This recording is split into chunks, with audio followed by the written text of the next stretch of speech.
Good morning. Let me make one very brief announcement. If you are a college student or a young professional, there is a meal that has been prepared for you after the lesson, after the morning service this morning in the special events room. So that will be immediately after services. We just want to invite you to be there for that if you can make it.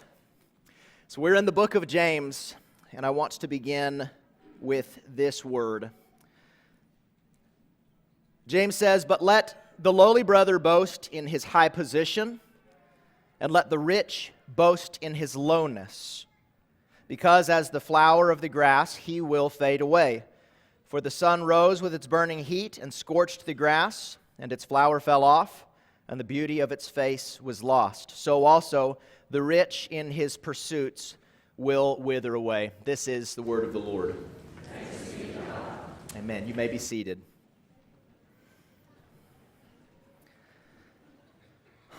It's been a couple of weeks since we've been in James. Let me just remind you what this epistle is about. It is about spiritual purity. And in this epistle, the idea of purity before God is the idea of having a singular focus, a singular mind.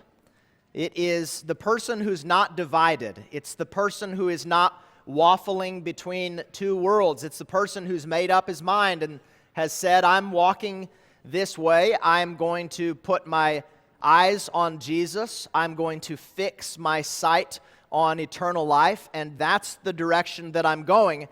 The alternative to that is a person or a Christian who lives his whole life with a foot in both worlds. And that person desires to have the things of heaven, but they desire simultaneously to have the things of the world. And James is almost a sword that goes through and cuts away that kind of a mind. And he brings us back into focus and brings about purity of heart, purity of mind, singularity of focus. Now this is our section. You see the verse right here. This is what we're going to be looking at. My purpose this morning is simply to give, I hope, a straightforward exposition of it. What is it that James is saying? And then I want to give some applications for what this looks like. So we're going to walk through the text and hopefully point out some things along the way, and then I will get to some applications for your life. The first thing I want you to notice, that you see right here this is verse 9, it's where this starts off. Let the lowly brother boast in his high position. And then notice it says, and let the rich, but the word brother isn't there. So you see the word brother, the lowly brother here, and then you see the rich. And so is James saying, is this an indictment against rich people? Is James simply addressing the rich that live in the world that perhaps are causing issues to these Christians, these Jewish Christians that are scattered everywhere and are wrestling and struggling with various things? About half the commentators would say that's what it is. He's talking to Christian brothers that are in this low estate, and then he's talking to the rich of the world and essentially giving them an ironic thing that they should be boasting in, namely their lowness and the fact that their riches will not last through the fire and they will not carry on into eternity. But I don't think that's what James is saying. I think that James is speaking to two different groups of Christians. Those that are of humble means, and those that for various reasons, whether it be the family they were born into or some rich blessings that happened to them in their life that would cause them to be people of great means. Those that are not wrestling monetarily, they're not struggling from that standpoint. And these two come into a church together, and so there's the rich and there's the poor, and how they are to be relating. I think that that's how James is intending for this to be read. Let me give you just a few reasons for why I say that, just because this sets up really the whole discussion. In fact, the interpretation of this passage would greatly differ if we were to take the rich here to be an indictment of just rich people in the world. I think he's talking to Christians. I think he's talking to Christians that have means. And so this does matter that we interpret it rightly. Let me give you a few reasons for why I think that he's talking about rich brothers and poor brothers. Number one, nowhere in the Bible does God condemn people who are rich. Nowhere in the Bible is that condemned. Now you see the various temptations of wealth and power and influence, and those being reasons to condemn a person. Perhaps someone is condemned for greed or for selfishness or for egotism, all things which may be the result of wealth, but nowhere is wealth on its face condemned. That's the first reason. The second reason is because there's actually a parallel to this passage in James chapter 4. This is verses 13 to 17. Now, here in James 1, he's saying you are to boast, and you're to boast like this. And then in James 4, he's saying you're not supposed to boast like this. So these are parallel passages. I want you to see this. He says, "Come now, you who say, today or tomorrow, we'll go into such and such a town and spend a year there and trade and make a profit. Yet you don't know what tomorrow will bring. What is your life? For you are a mist that appears for a little time and then vanishes. Instead, you ought to say, if the Lord wills, we will live and do this or that. As it is," notice this, "as it is, you boast in your arrogance. All such boasting is evil." So back over here, he says, let the lowly brother boast in his high position and let the rich boast in his lowness. Over here, he's saying, don't boast in this kind of way. And in chapter 4, it's clear that this group he's addressing, number one, these are Christians, because he's saying, you should be speaking on account of the Lord. You should say, well, if the Lord wills this, if the Lord desires this, I'll do this or that. So these are people who call Jesus Lord, and these people who call Jesus Lord apparently are blessed with enough means that they're able to say, here's what we're going to do. We're going to travel to this faraway place, and we're going to go there, and we're going to trade these things that we have. And these things that we have that we're going to trade will be enough to make us an increase in our wealth and in our profit. These are Christians who have means to travel to a faraway place and to make a profit there. So James is not making an indictment against a person who happens to be of high means.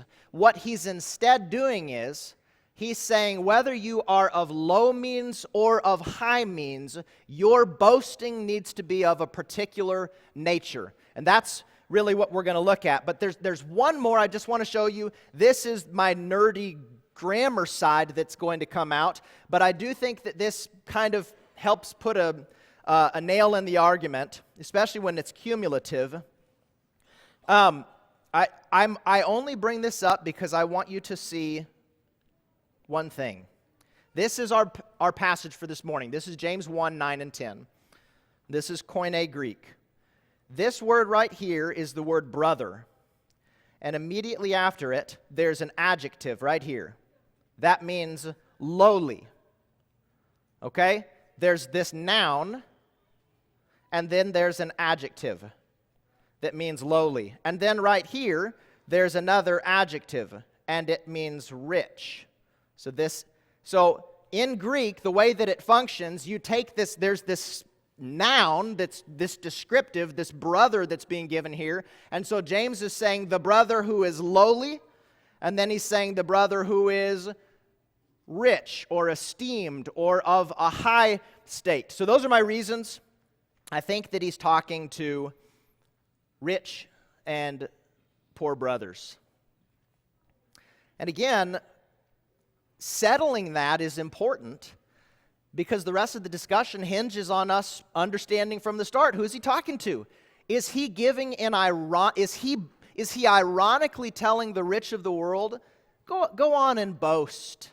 Boast in your lowness. Boast in the fact that your gold will rot and your riches will melt away. Is he speaking to them ironically, or is he, in more of an endearing way and an admonishing way, speaking to those who happen to have means and giving them a reminder? I believe that this is exactly what he's doing.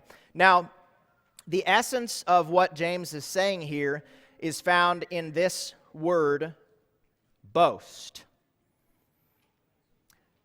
And he addresses two groups, and he says two groups are to boast. You know, you've heard maybe your whole life that boasting is not good. Well, there is a kind of boasting that is good. There's a kind of boasting that we should be participant in, and here he tells it. He says, let the lowly brother boast in his high position. Notice the way that things have reversed for them. He's lowly, but what? What is he boasting in? He's boasting in his height.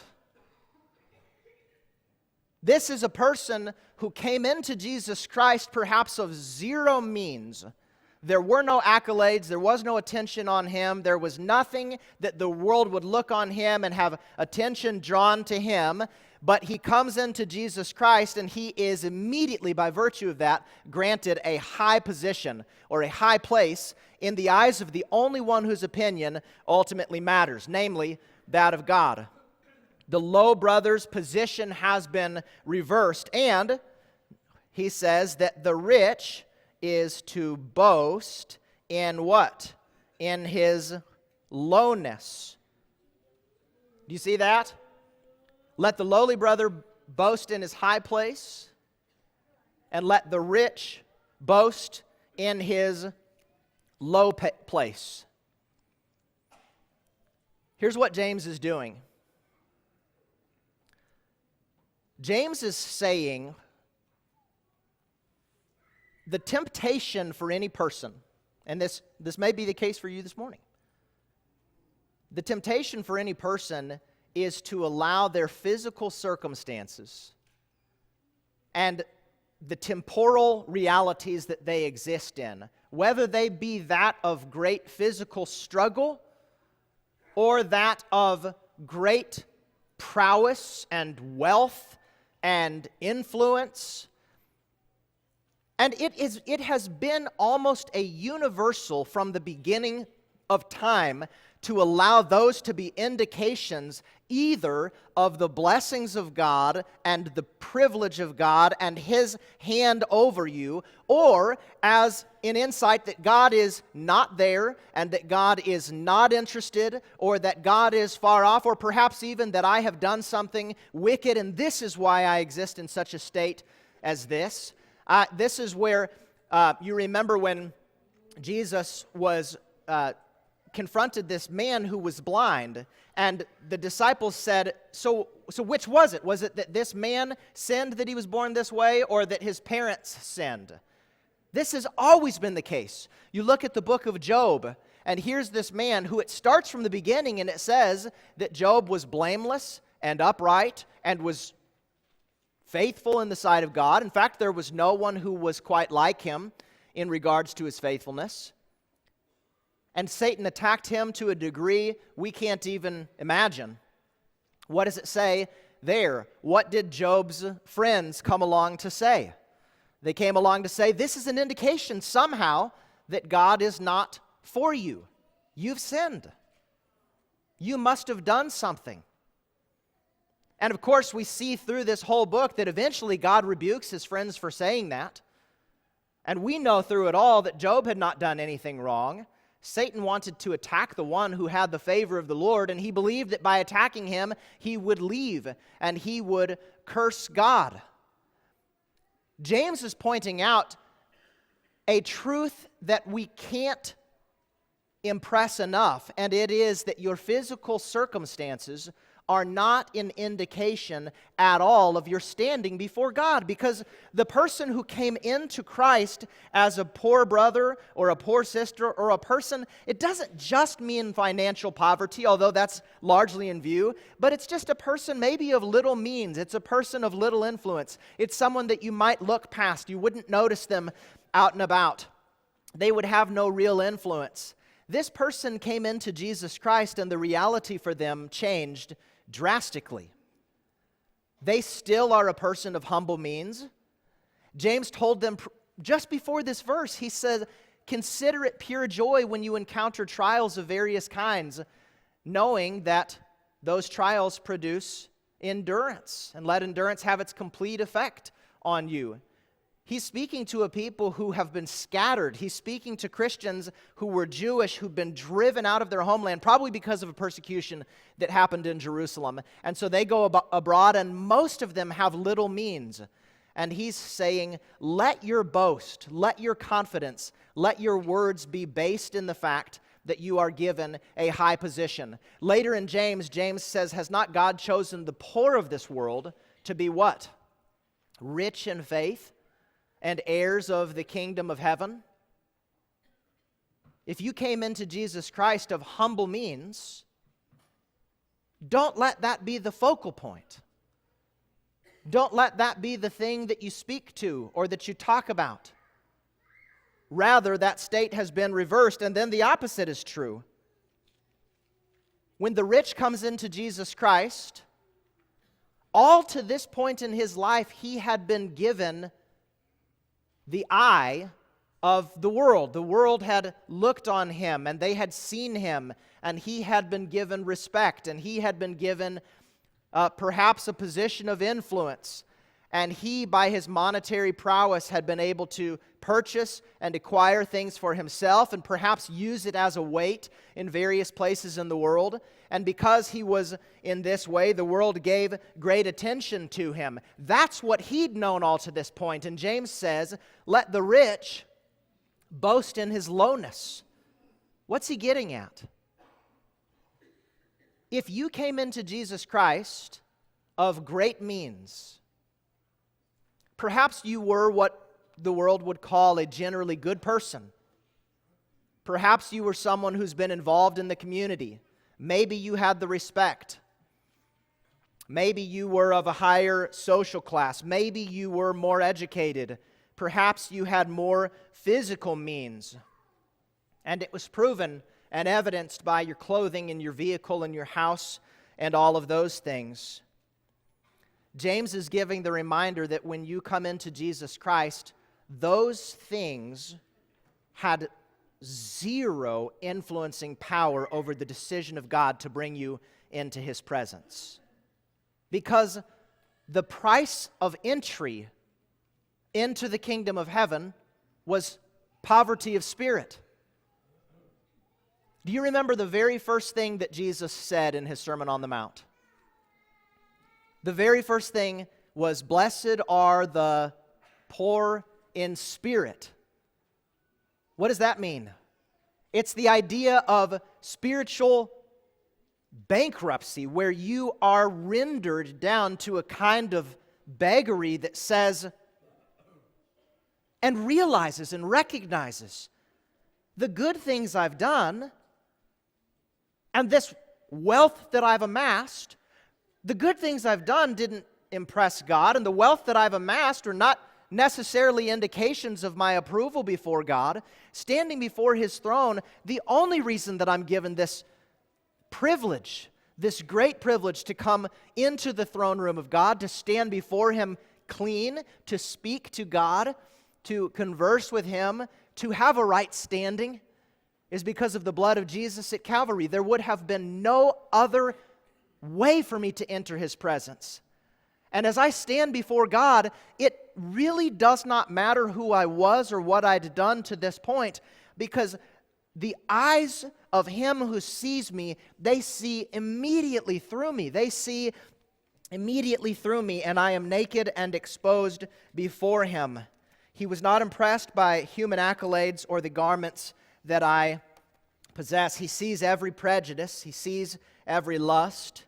He knows every cowardly inclination. He knows all vanity and every failure of nerve. The rich, those of great means, those with respect, there must be an air of humility that they carry with them, that we carry with them. We live in the West, the vast majority of us. He's talking to us. There ought to be a kind of humility, a reticence to speak of self, because God doesn't see the Prada bag or the Ray-Ban shades or the 401k or the community service project that we had done. James is saying, let the rich boast in his lowness. In other words, speak humbly. Speak of the fact that you stand before Jesus not on your own 2 feet, but because of what the living God has done for you. And I think we ought to all say together with Paul, whatever gain I had, I counted as loss for the sake of Christ. Indeed, I count everything as loss because of the surpassing worth of knowing Christ Jesus, my Lord. For his sake I've suffered the loss of all things and count them as rubbish, in order that I may gain Christ and be found in him, not having a righteousness of my own that comes from the law, but that which comes through faith in Christ, the righteousness from God that depends on faith. Here was a person that, look, Paul was a person who had the means, he had the influence, he had the education.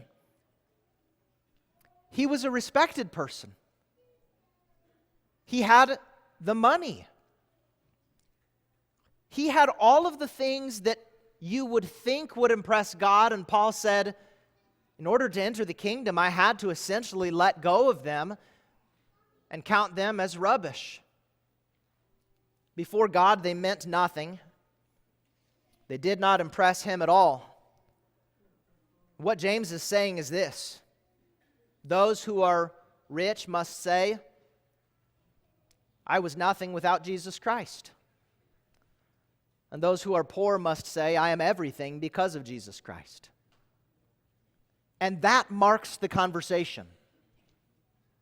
That marks the spirit, such that you could see a person who, as the disciples were, the ones Jesus picked, they were the fishermen, they were the uneducated, and the people looked on them and they could see they must have been with Jesus. What is it about these people that gave them this kind of confidence when they spoke? It was clear that they were uneducated, and yet they're speaking to us in a way that doesn't consist with that. That's what James is talking about. When you came into Jesus in this way, you must remember that you have been exalted to a high position. Now, it was all the doing of Jesus, and it was not your doing. You know what your natural state was apart from him. And so your boast is in Jesus Christ. And those who came into Jesus Christ of great means, perhaps the world who knew you before sees you now, and they say, why don't you engage in these kinds of conversations? Why don't you talk in this way? Why do you spend time with those people? Why have you left behind some of your old buddies? What is it? You had everything. Why would you leave it? And those people would say in a great kind of humility, those things meant nothing before God. I long to stand before him. Do you? Do you long to be with him? Do you wish to be in his presence one day? The lowly are exalted, and the exalted are made lowly. This is a miracle of Jesus. And what it allows for those who are low and for those who are high to have a kind of unity that without Jesus would be utterly impossible. The low are made high and the high are made low, and in this way, both the low and the high have a kind of highness and a kind of lowness. And we cross paths. And those of means don't look down on those with no means. They see them as a brother. James is later going to indict certain persons who would see the poorer brother come into the assembly and say, you sit over there or sit down at my feet. And the person who's dressed well, they would say, come here, sit in this seat of honor. Where's our attention? On what is it that we are focusing? In Jesus Christ, he gives a great reversal. The humble are the chosen of God to be rich in faith and heirs of the kingdom of heaven. And those of great means have made a move away from self-exaltation. They've moved away from self-confidence, away from fleshly boasting, away from strutting and egotistical thinking, because the price of entrance was spiritual poverty. It does not matter how smart you were, how good you were, how well you played sports, what your GPA was, how much money you have or did have in your bank account, how many women were impressed by you, how beautiful that you are externally. None of those features before God gained us entrance. And so to what will we speak? The things that we say aloud are the indications of where it is that we are in our heart, in our mind. Now, as you're reading this, notice this. Let me just highlight this whole section briefly. He says, let the lowly brother boast in his high position. You see that? That is the amount of real estate given here to those of low means or the poor of the world. And then everything else, all the rest of this, is directed at those of great means. And I think that there's a temptation in reading that to think, perhaps if you're of low means, to think, see, there's very little that needs to be said to me and a lot more that needs to be said to those of great means. And I want to just simply give this encouragement that this little section we're looking at right now is not indicative of the rest of the letter of James. Most of this letter, James is addressing those who are physically poor and are downcast. And they run the risk in large part of either idolizing or pursuing after wealth that they see in other persons. James even says that they had become spiritual adulterers who looked at the world and desired so much what was there that they were running risk of giving up the inheritance of the kingdom of heaven. So just keep it all in perspective. Whoever you are, wherever you are, whatever you're standing, we are only saved by the grace of Jesus Christ. And the conversation is needed for all of us. I've always been impressed and amazed by what Paul said in Philippians chapter 4 and verse 12. He said, I've learned the secret of facing plenty and hunger, abundance and need. I can do all things through Christ who strengthens me. And when I was younger in my faith, I thought, I can do all things through Christ who strengthens me. And in the context, he says, I've learned the secret of having plenty. I've learned the secret of having in abundance. And I thought, what's the secret to that? That's the easiest thing in all the world. What do you mean, the secret of having plenty? Or the secret of having an abundance? What does that mean? The longer that I'm alive, and the more I'm aware of all that is in the world, the lust of the flesh, the lust of the eyes, and the boastful pride of life, the more I'm made aware that having plenty is a trial of a kind that perhaps we do not see. We are comfortable. And because of our comfort, perhaps it is that our faith isn't tested, and perhaps it is that under the surface we've idolized those things. Maybe our faith rests more in what we have in our bank account than on the living God. Maybe it rests more in our status than how God sees us. And so there is a kind of secret, and the secret is essentially to crucify the flesh,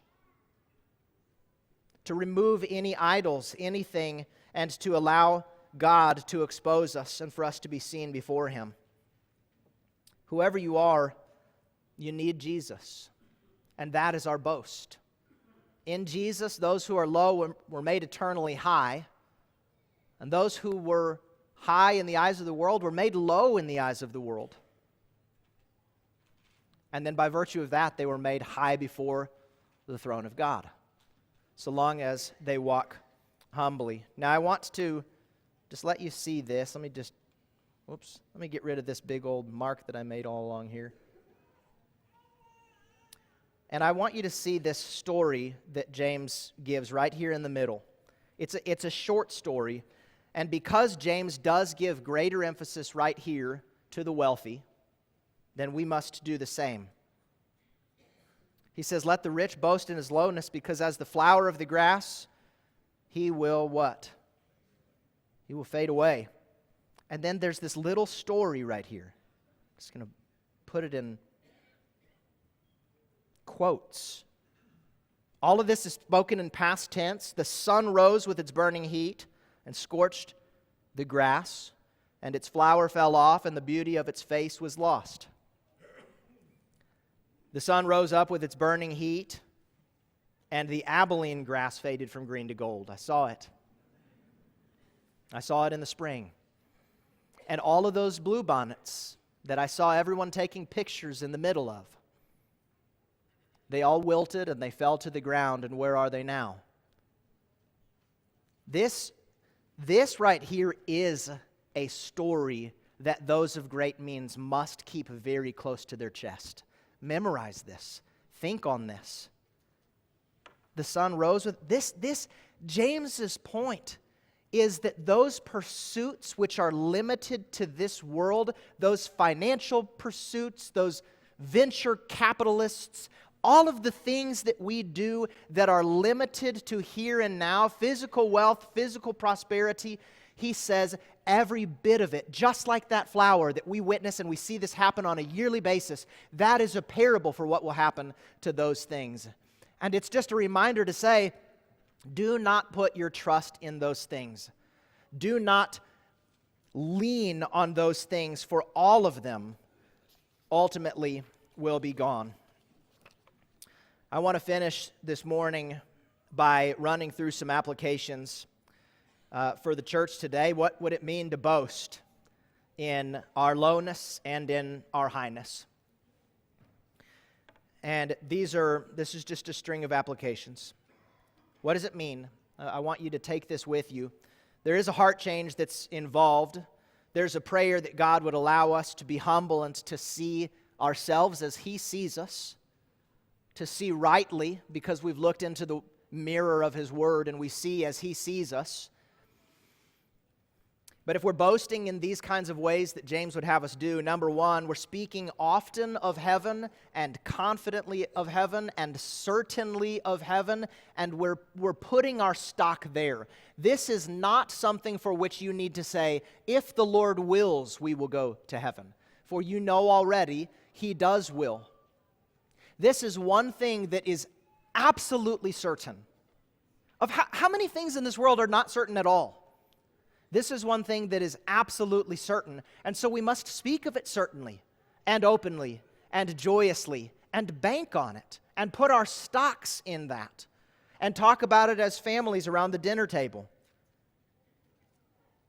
In the reverse, we need to speak very humbly of all it is that we are personally, physically doing, all of those pursuits of ours that are limited to the earth. We should be very humble about our wealth, very humble about our successes, very humble about our comforts, very humble about even our health. And this would be indicated, I think, by the way that we post on social media and what we represent before the world. And there should be a heart check to say, am I posting this in order to make these people look on me with envy or with attention that would draw attention solely to me? Perhaps putting away social media would be a good thing for many of us. We should be very humble about all of these things. There should be a kind of modesty that represents Christians.